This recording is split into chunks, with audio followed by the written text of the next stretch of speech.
So last night we had a dinner party in a different building here, and there was these fish swimming round and round this dining table. I think we're going to be seeing it maybe tonight or something anyway.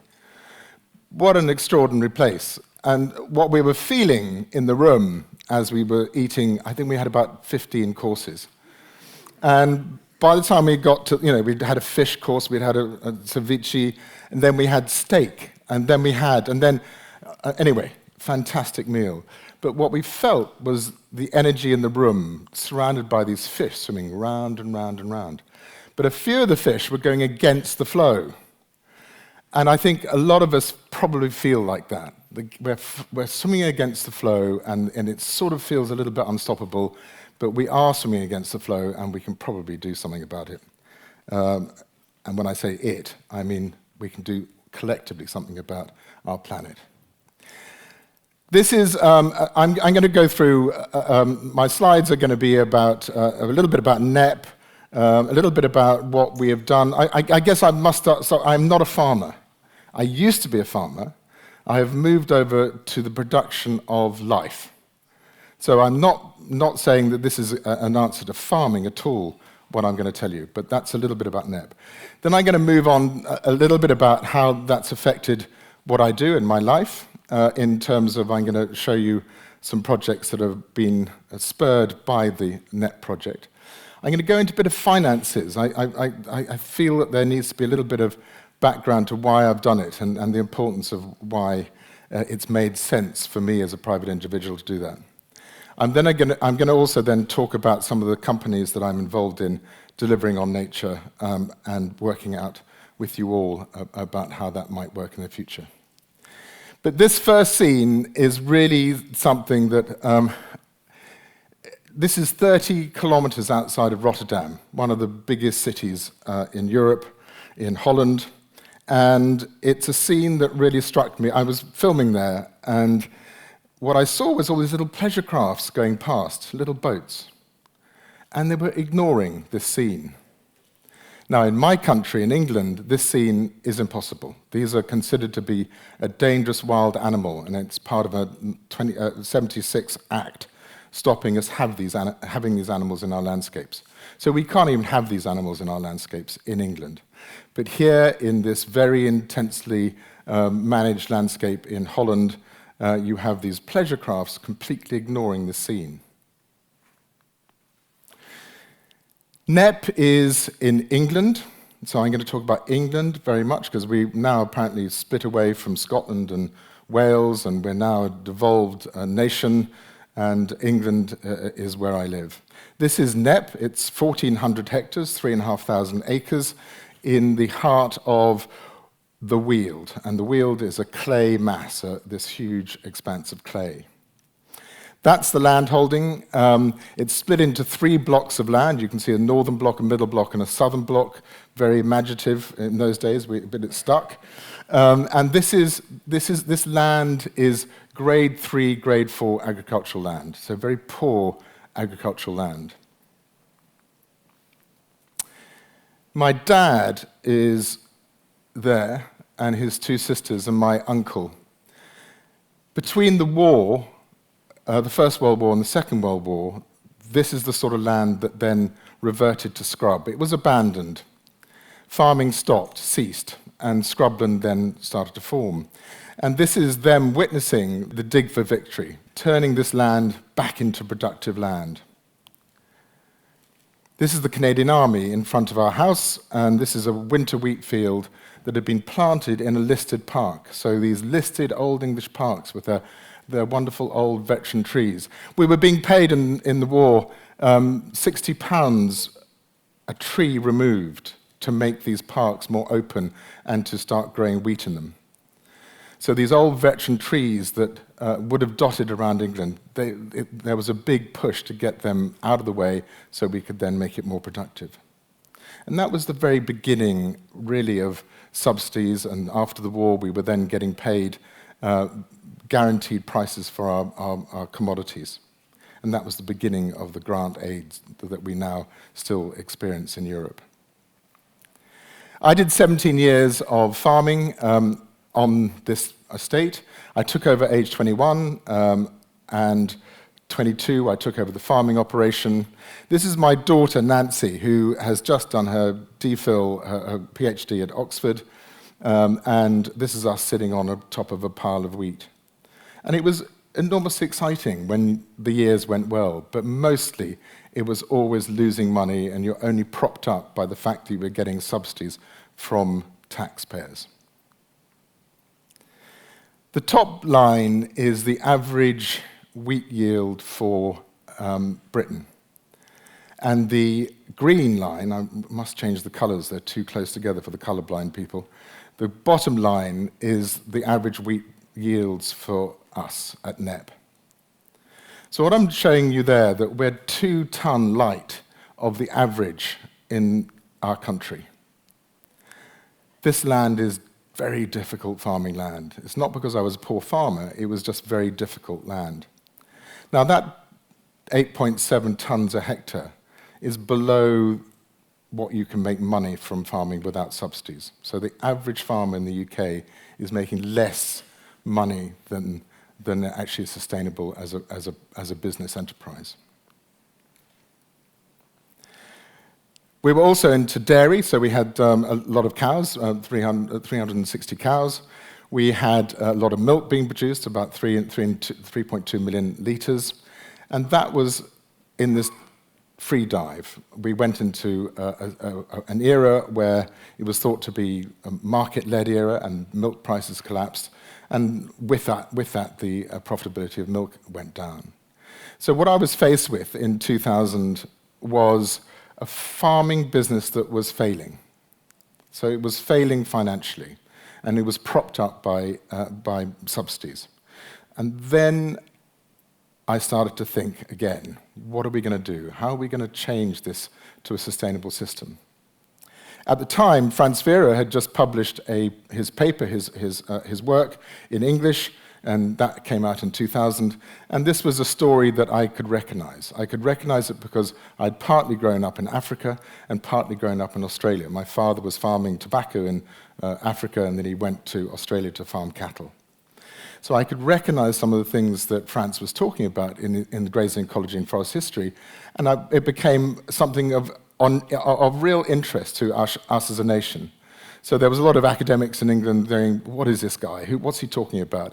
Or, wow, this is new thinking. I don't think he's right here, there. So there became a big discussion point around this book in England. Part of that thinking for me was then discovering a whole world of, you will all know this sort of stuff, but for me then, I didn't know any of it. I didn't know any of the ecology of the planet. So some of the learning that I then had to go through was actually understanding what megafauna was on the planet. What did it drive? How was systems created? What happened to the vegetation when you had these enormous animals running through South America, for instance, or North America? The animals in black are the animals that have been genera that have been lost in each of the continents.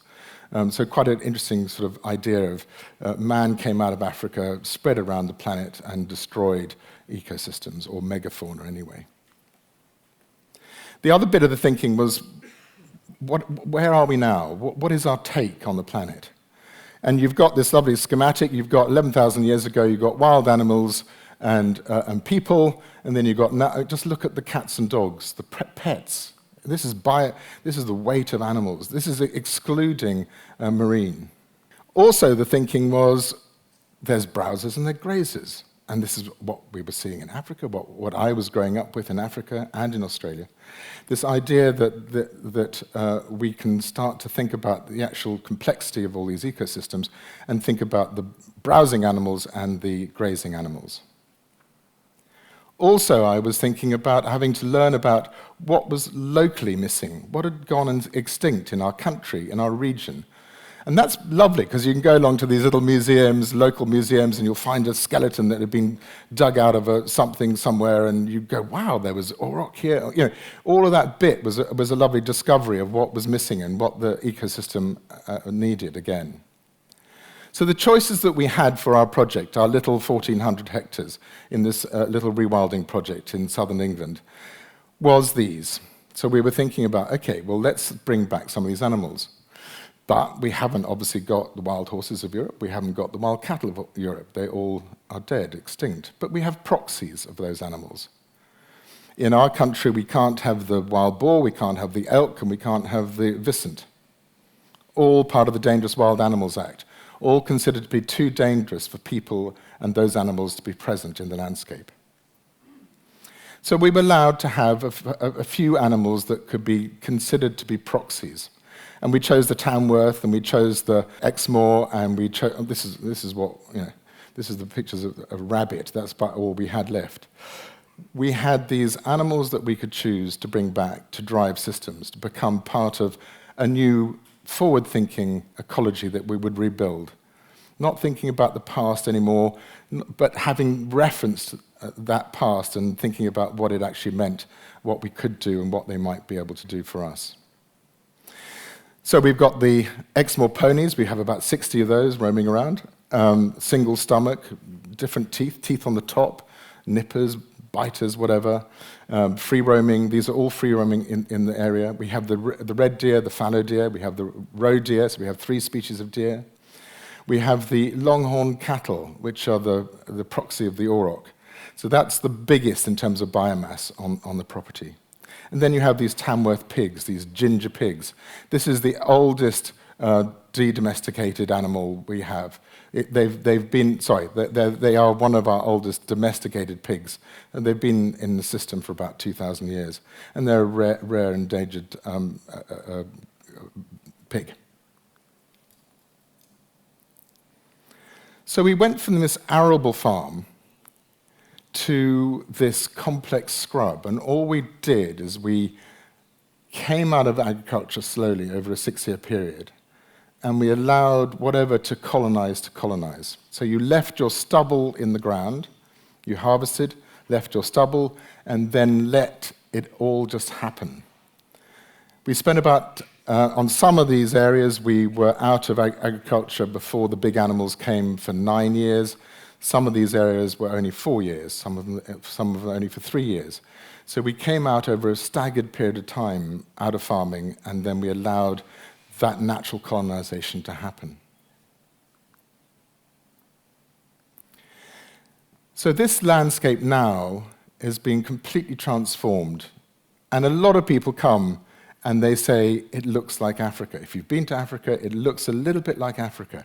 There are these pathways and these browsed areas, these disturbed bits, these crushed and bashed up areas, all created through these animals now driving a system, thinking they're actually doing some things that really are not known.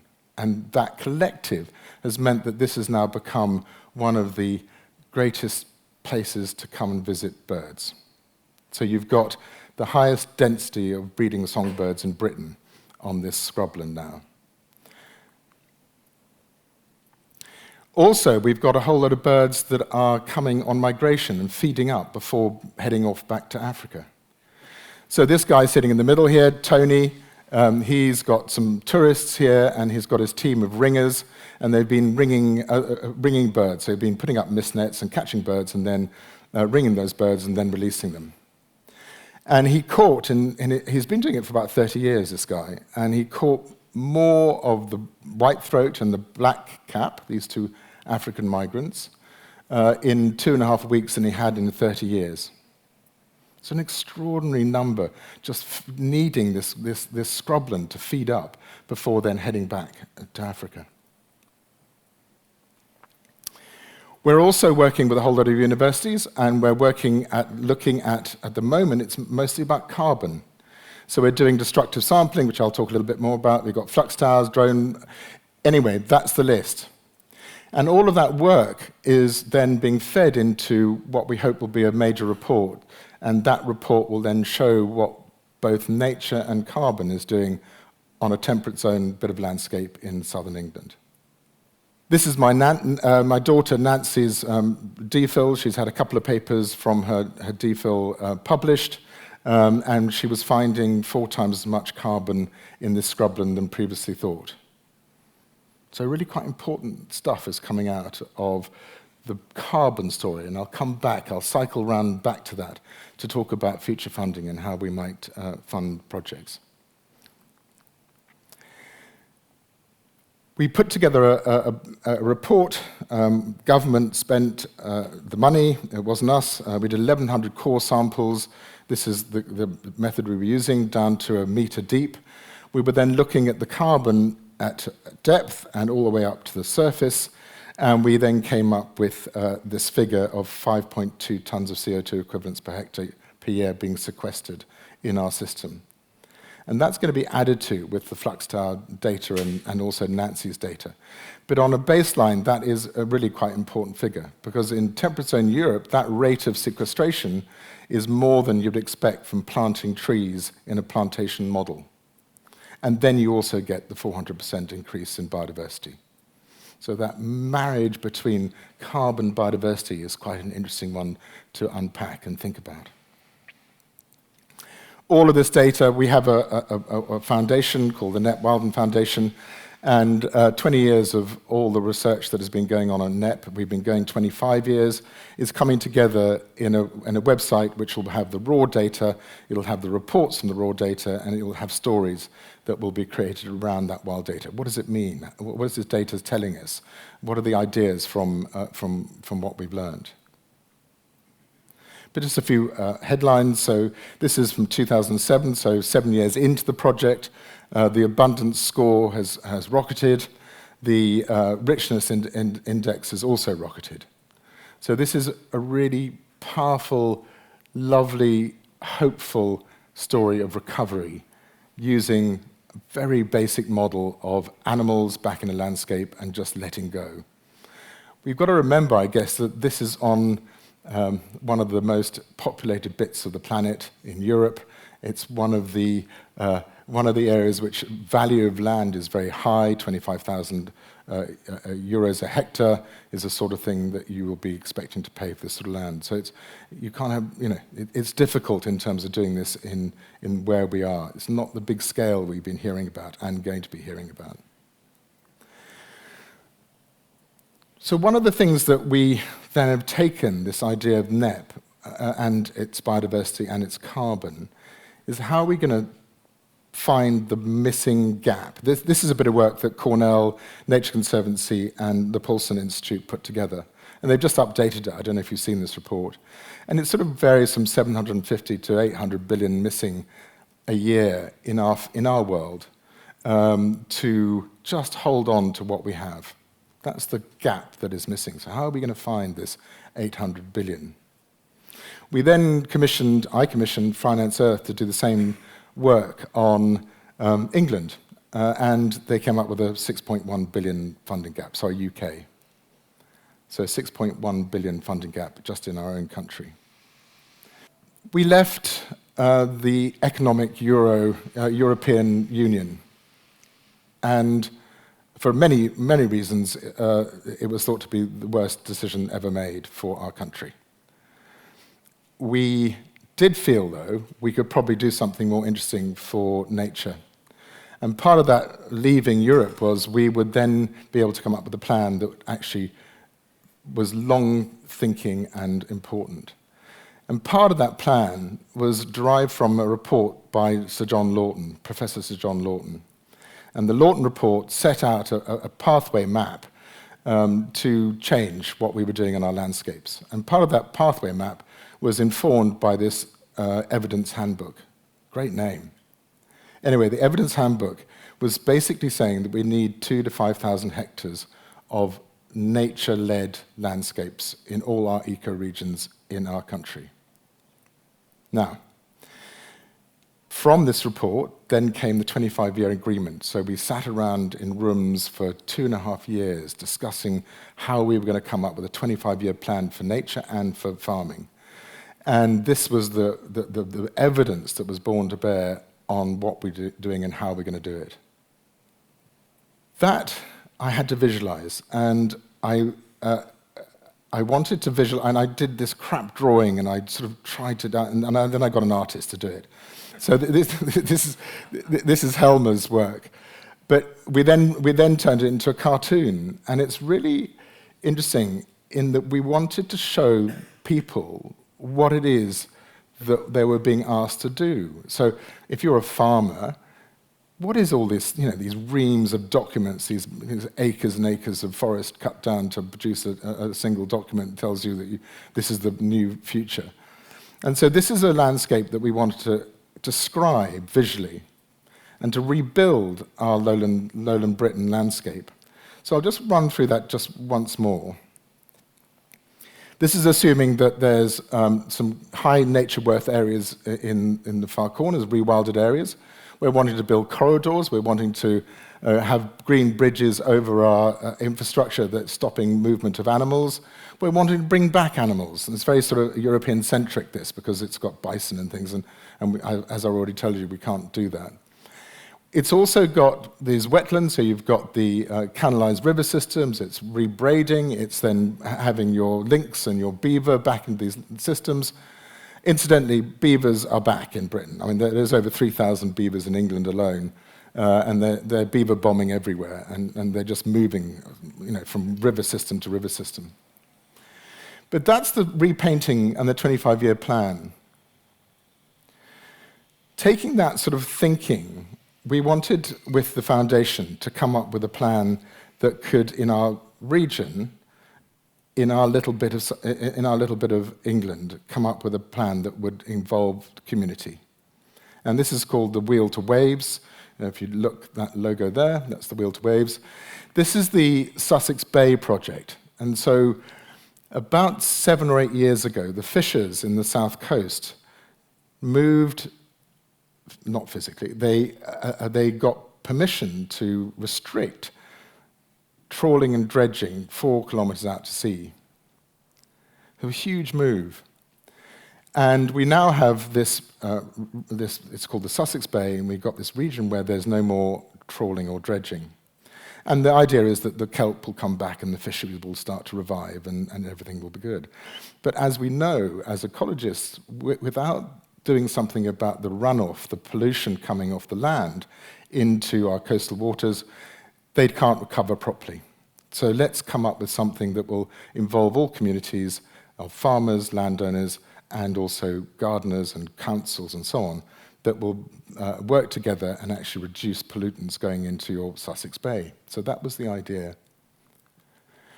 We now have 22,000 hectares within our corridor, and that 22,000 hectares is pledging to change systems, the way that they work, the way that they function, reducing pesticides, reducing fertilizers, changing farming practices, allowing more space for nature, all of these things. And we can also then get targeted government funding, and also funding from businesses as well. So all that's happened. All these little green dots is also 1,300 people with a bit of land. It may be just a garden, it may be just a window box, but they're all getting involved in this whole project.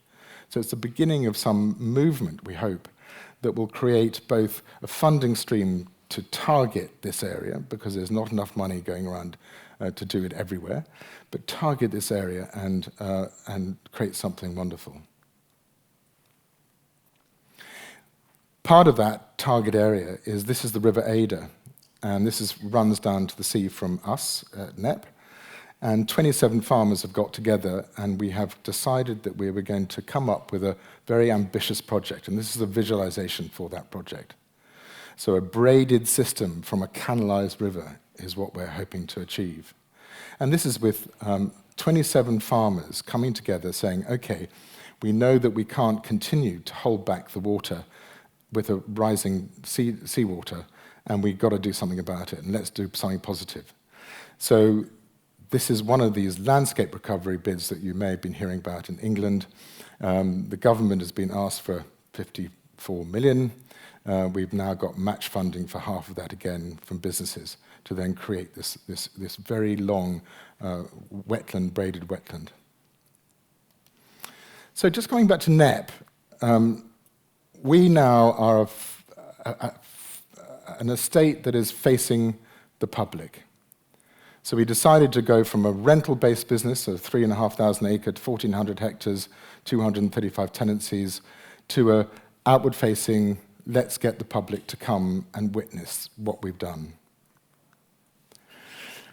How this then works, if you just take the land holding itself and think of it as that's the farming enterprise. So you've gone from a conventional farming system, employing 23 people, to something that is now employing 90 full-time equivalents. This is what I'm going to show you. This is what we've done. So we have still these subsidies, environmental stewardship subsidies, and that for us is worth about $250,000 a year. We have a basic payment, it's called, and that's disappearing. That was an area aid payment that all Europeans owning land can get. But in England, that's been phased out. In fact, this year, it's all gone, replaced with environmental stewardship. We've also converted a whole lot of our farm buildings, and there's now 200 full-time equivalents working in little businesses in our farm buildings on the property. My son has started up a restaurant and cafe and shop, and he employs about 50 people, full-time equivalents, and he's turning over 2.6 million. Tourism, the camping, glamping, and the cafe and restaurant is part of the tourism business. The tourism, camping, glamping, and safaris for us is 1.2 million. We have safaris, and I know that Africans amongst us will laugh at this, but we had to come up with something, and safaris sounded apt for where they were going to be taken. So we have small groups of 12 people going out with an ecologist. We employ 23 ecologists. 23 ecologists taking out small groups, showing them England and its landscape and its life in a different way. We've taken out the need for some of the houses that were part of the farming operation, so that's released some houses, so we get a rent roll for that. We're producing 75 tons live weight, about 35 tons of meat a year from the project. So that all goes through our butchery and gets sold to either in a box scheme or sold via our shop. We don't do anything with biodiversity credits. We are a feeder of the information because we've done the science to show what's happened. So we are very much involved in that side of things, but we don't actually go for biodiversity credits ourselves. Biodiversity net gain is a new mandatory development tax in England, and this is meant to have raised about 1.9 billion, but they've washed down the regulations to a point when there's about 200 million is going to come into nature from this mandatory tax. So we are involved in that. And then you've got carbon credits, which we are not involved in either. So that's the sort of basis of what's happened. This has meant we asked Savills in 2020 to have a look at our figures compared to other farming systems. And a grade 2 arable farm was 666 gross margin per hectare in 2020. We were, and then a mixed organic farm, £543 a hectare. And then we were £1,173 a hectare. So twice as profitable as a mixed organic farm from what we've done. Just to remind you, we've come from a grade 3, grade 4, very poor agricultural land, losing money farming, to a system where we've now got, we've gone from £1 million turnover to a £10 million turnover, and it's changed and revolutionized the estate. And it's given us a future, it's given us stability, it's given us everything, and that's all come from nature. Just then finishing off with some of the ideas that have come from Knepp. And in England, these ideas here are all the sorts of parts of where you get your funding from. What I'm going to talk about is this bit over here. And this is how we're going to fund nature through finding people that want a bit of return from their capital, but they're using their impact funds that they have in their portfolio as part of that funding mechanism. These two companies I was present at in terms of founding both of them, Replanet and Nattergal. I'm going to talk about Nattergal first. We raised about 40 million capital. So these are, again, from family offices that have got a bit of money that they want to do a bit of impact investing in. It's raising money to buy land, pretty safe, so not much risk, and seeing if we can turn that into an investable class and actually come up with returns.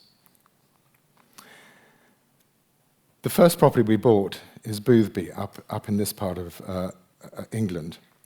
And it's 1,600 acres, about 617 hectares. And it's in, again, poor agricultural area. It was a failing farm. 93% of the farm had been ploughed up. So lots of scope for improvement for nature. We came up with a plan, and we have started selling carbon and these things called biodiversity net gain. So we've sold, for instance, an area up here for carbon, and we got Arup, an engineering company, and they paid £1 million for that carbon. So it's a 30-year agreement for producing carbon in that small area of that landscape. The next property we bought is in the Fens, so just on the edge of the deep peat fenland. And this property was carved out of the landscape around it by a big 1960s cut. This thing takes water to London or to the sea, and then the River Wissey that goes over the top of this 1960s cut, and then a lode that takes water out to the Wissey. So isolated from all the land around it. So wonderful to be able to then flood it again, to turn it back into a huge wetland. Last year and this year, we've had our first cranes nesting there. So recovery is on its way. So you come up with a plan, and we're selling carbon on this one. So it's wetting up the peat, stopping the release of carbon, and we've sold that to a company that is working in AI. This last property I'm going to talk about is Harold's Park, and it was bought from the church. We bought it from the church, and it's been owned by the Church of England since King Harold. So 1053, it was given by King Harold to the church because he had an affair with someone not in his own marriage. And this land is overlooking London. So perfect, but there's so much development going on around London. That development land needs to purchase these units through the biodiversity net gain market. And so that's what we're doing with this land. We've got a plan. We're going to connect up with Epping Forest, one of the great working forests of Europe, just on the edge of London. Epping Forest goes if you don't know London, this forest goes all the way into the city. There's a string of parks that go all the way into the city with cattle grazing it. And finally, Replanet. We're working on projects all around the world. Probably some of them you're quite familiar with, in regions you're quite familiar with. And this is more of a model where we are working with communities to come up with models for biodiversity and carbon sales to companies that are wanting to fund those and then trade in those commodities. So we've got 9 carbon-led projects, across 7 countries. And this company has been set up so that 60% of all the revenues made goes back to the community. So it's part of working with communities to come up with models that can work and function into the future. I'm going to finish there, and I guess this is what I feel like, actually. And we have to feel like this, don't we? I mean, this is actually a bit of on the edge of the Rhine, and I don't know why he's feeling so happy about that. But, well, I do, actually, because Walter is a gin maker. And I guess anyway, that's what you get if you're a gin maker. But thank you anyway, and I think that we have got this amazing journey in front of us. And we have got hope. And we have got hope because of all of you guys that are going to give us that hope. You're going to deliver on it. Thank you.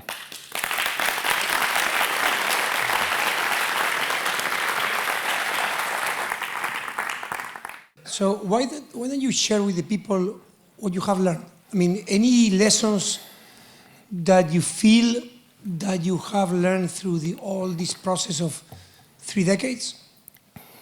I mean, probably some Sure, things, okay, yeah. I forgot that bit of the instructions, probably on purpose. I'm an evil guy. So probably things that you tried and you thought that were gonna work okay and didn't work, and things that you didn't even think they were gonna work okay and surprise you in a positive way. 5 minutes, we can use you for that. No, not 5 minutes, maybe a few minutes. I guess one of the things that we were able to do, I'm married to a writer, and Izzy is a brilliant writer, and she's written about loads of things but never about nature. And it got to a point when we just needed to bring out the story of what we had done to a wider audience. So, of course, what I'm talking about is stories. But one thing you've got to be damn sure about is not truth, particularly. It's evidence that can tell us that it's probably right what you're saying. Probably is enough, because you can never say this is it's not black and white, is it? Nature isn't black and white.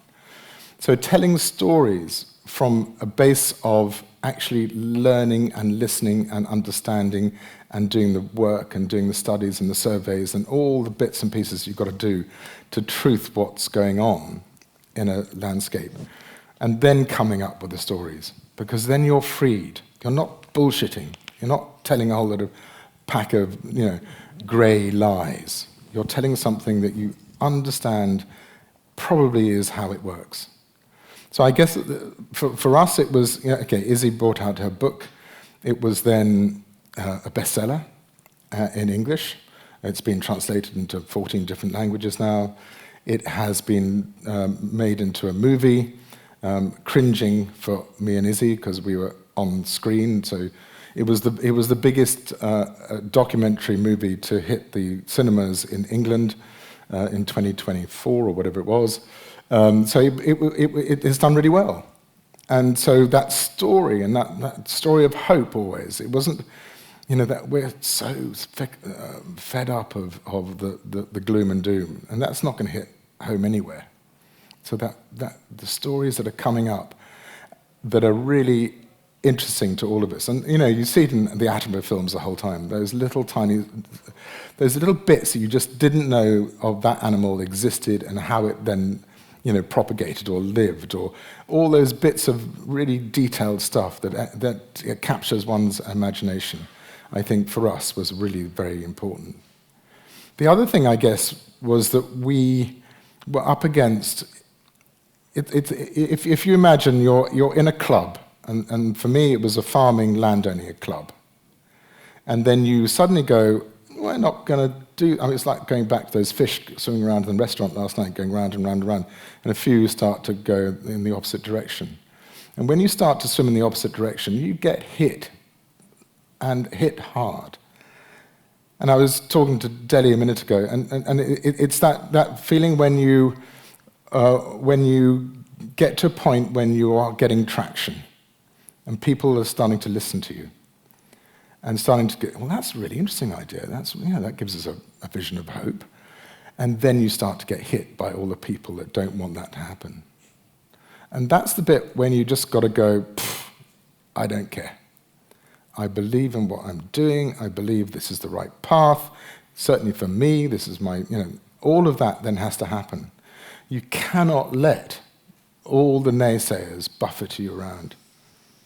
You've got to just crack on. Because actually, if you are right in what you're planning to do, it will come through and it will come out the other side, and then suddenly a movement is created. And that movement then becomes the power, and the power of the stories, and everyone else then starts piling in with their own stories, and that builds and builds and builds, and then suddenly you've got something that is really quite powerful. So I think, for me, the 7-8 years of being attacked from all the different farming angles that you can imagine. Food security, where does nature really sit? Aren't we going to, we're transporting nutrients from around the world, where water, all the arguments for not having this thing in their community was what I got hit with. And you just got to have a tough skin, I think. Because in the back of your head, we with the knowledge, and it took me 15 years to get any knowledge at all, but with that knowledge, I was then able to say, well, yeah, you've got a point, but not really as you think it. And so you've got all the ammunition to then start to help you get through all the difficult bits. Governments and policies, and I couldn't understand it. And I would go along to these policy meetings in London, and you would sit there for hours, and you'd think, I haven't understood a single word anyone said. That's the other thing I've learned, is the language matters. We all talk in a language that is completely alien to most people. It's like any group of people that become really expert at something. You start to talk in a way that is very familiar for all of us, and the acronyms start pouring in. But that also, I've learnt, is just the end. You've got to come up with a language that is understandable from the person on the street. It helps because, what did you call it? Anglo-Franco, I speak obviously the true language of the world. And so I can talk to all you foreigners, and you don't understand a word I say, so it's fine, Sorry. Anglo-Franco, not a very good language. Anyway. So I think those are my sort of 3 points, I think, if that's any help. That's of huge help. Thank you so much. Thank you so much.